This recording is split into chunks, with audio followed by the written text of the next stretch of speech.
Si tu penses que manger sainement, c'est compliqué, contraignant et que ça prend un temps fou, tu vas voir que ce n'est pas forcément le cas.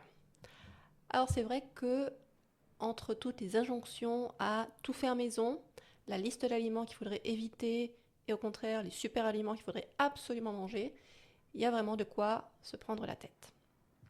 Alors aujourd'hui, j'aimerais te montrer que finalement manger sainement, ça peut être en soi assez simple et décomplexé.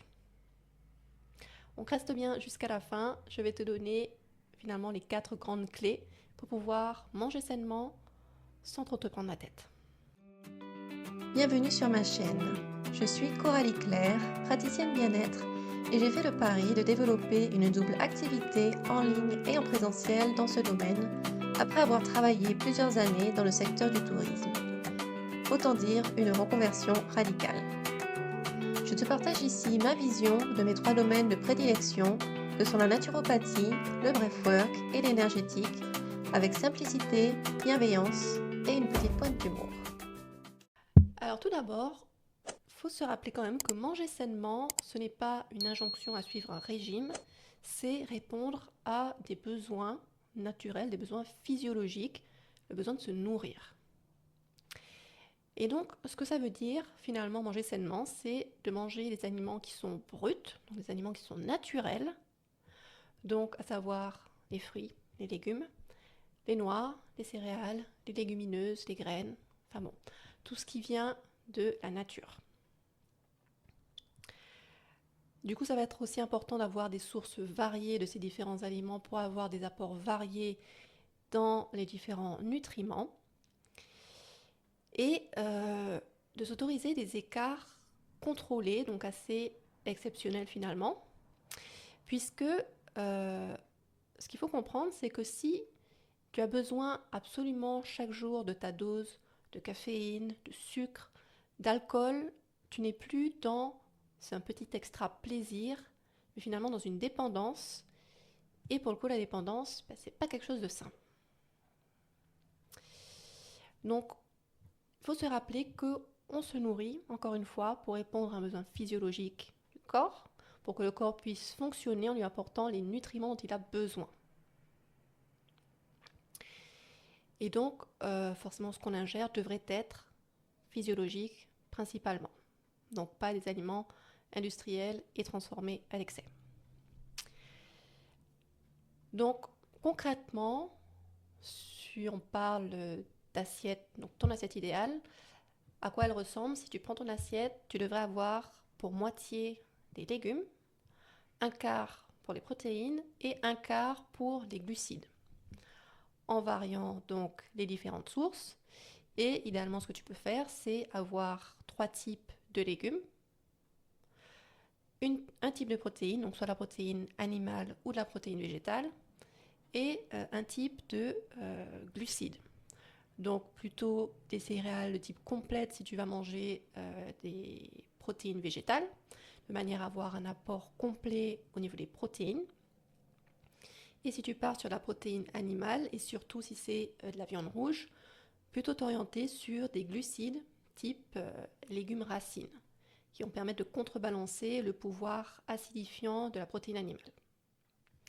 Et enfin, tu arroses tout ça d'huile végétale en combinant huile d'olive, qui va être riche en oméga 6, et une huile de type soit colza, lin, noix ou cameline, qui va être plus riche en oméga 3, là aussi pour équilibrer un peu le ratio entre oméga 6 et oméga 3. Et ce qui va être important aussi, c'est de faire attention au rapport que tu peux avoir avec la nourriture et sortir de la culpabilité. Donc c'est vrai qu'on a tendance à aller dans des excès. Donc soit on va vraiment manger beaucoup de produits industriels, de choses transformées qui sont faciles, qui sont abondants. Hein, on en trouve partout, c'est facile d'accès, c'est en soi assez peu cher finalement. Et par contre, ça va être assez peu intéressant d'un point de vue nutritionnel. Mais ça nous facilite la vie, donc on va s'orienter massivement sur ce genre de produits.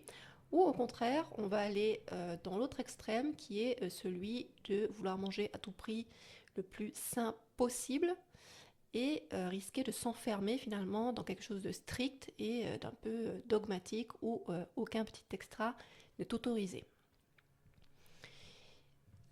Donc, notre rapport à la nourriture, il est très émotionnel, hein, clairement. Et pour parler de moi, c'est vrai que quand j'étais étudiante, clairement, tout ce qui est fruits et légumes, on n'en trouvait pas beaucoup chez moi.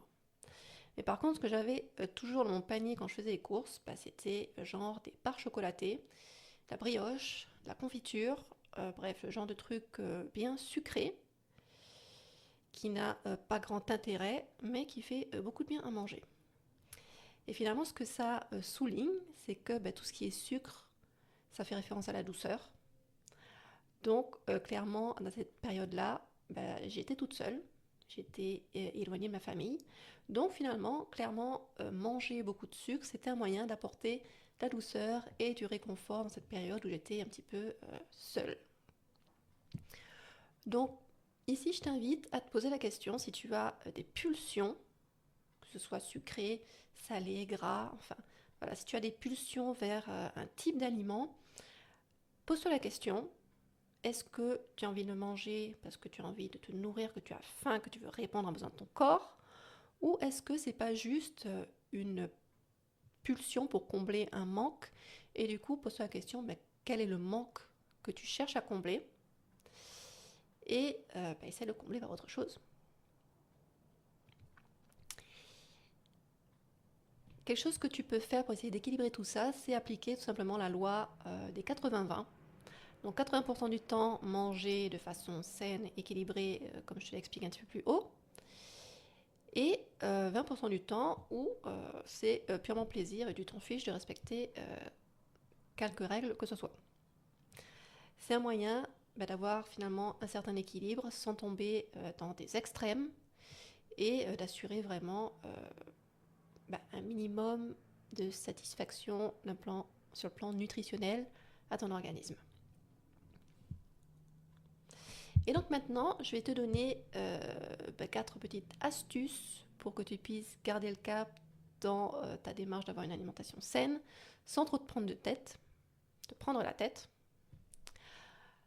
Tout d'abord, avoir le basique constamment chez toi. Des céréales, des légumineuses, de l'huile d'olive et des légumes. Donc clairement, les céréales, les légumineuses, c'est quelque chose que tu peux acheter, stocker facilement sans problème. L'huile d'olive aussi. Et après, les légumes, avoir toujours des légumes chez toi pour pouvoir cuisiner quotidiennement. Tu peux aussi prévoir, deuxième tips, tes repas pour la semaine avant d'aller faire tes courses, de manière à n'acheter que ce dont tu as besoin et de ne pas être tenté d'aller acheter surtout des trucs vite faits, industriels, qui n'ont aucun intérêt. Tu prévois tes repas, tu sais ce dont tu as besoin, tu achètes ce dont tu as besoin. Quand tu fais la cuisine, tu peux tenter le batch cooking, donc c'est-à-dire cuisiner un peu en gros ou semi-gros. Imagine, tu peux cuisiner une fois et avoir 2 repas dans ce que tu cuisines. Évidemment, pour avoir tes repas sur le jour, comme ça te fait gagner du temps. Tu es sûr d'avoir des repas qui soient propres, donc qui soient sains, équilibrés. Et là encore, ça t'évite de te jeter sur des choses inappropriées. Et aussi, pour les petits coups, petites fringales, prévois des snacks, là aussi, sains, donc le type Energy Ball, ou alors un mélange de fruits secs avec des noix. Et là, clairement, si tu as la fringale, c'est soit tu as vraiment faim et tu vas manger ces snacks-là, ou soit tu n'as pas si faim que ça, parce que finalement, tout ce que tu auras envie de manger, c'est de la cochonnerie. Donc là, ce sera la bonne indication. Est-ce que tu as vraiment faim ou est-ce que tu as juste envie de combler un manque? Donc, pour t'aider, et toujours quelques petits snacks sains sous la main. Et ici, clairement, le message, c'est essaie de faire au mieux. Clairement, l'alimentation, c'est un idéal qu'on veut atteindre, mais sans non plus se mettre trop de pression fais au mieux, mais lâche-toi la grappe.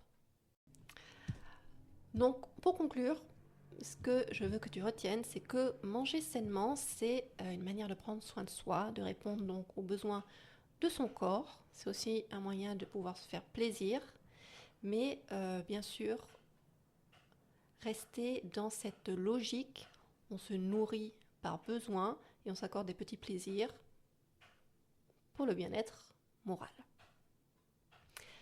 Alors, j'ai envie de te poser la question, si tu devrais faire juste un petit pas aujourd'hui pour améliorer ton mode alimentaire, qu'est-ce que ce serait ? Si la vidéo t'a plu, like, partage, commente avec bienveillance s'il te plaît. Et si tu as envie d'aller plus loin dans la prise en main de ton bien-être, tu trouveras dans la description un lien vers ma formation gratuite « Comment atteindre l'autonomie dans son bien-être ». À bientôt!